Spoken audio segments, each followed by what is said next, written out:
যদি তাই হয়ে থাকে তাহলে আমাদের প্রণাম গ্রহণ করে আমাদের আশীর্বাদ দিন।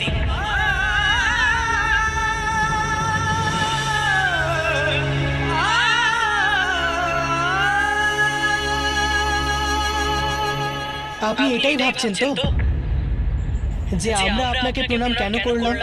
সেটা এই জন্য যে আমরা আজ অবধি কখনো আমাদের পিতাকে চোখেই দেখিনি।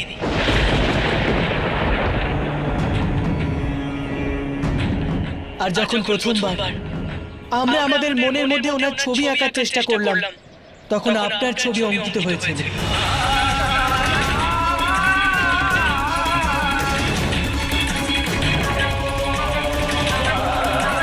আর অদ্ভুত ব্যাপার দেখুন, আজ আপনি আমাদের পিতাকে অন্তিমবারের জন্য মনে করার কথা বলছেন। এই জন্য আমাদের প্রণাম গ্রহণ করুন, কারণ আমরা তো আপনাকে আমাদের পিতার প্রতিরূপ মনে করি।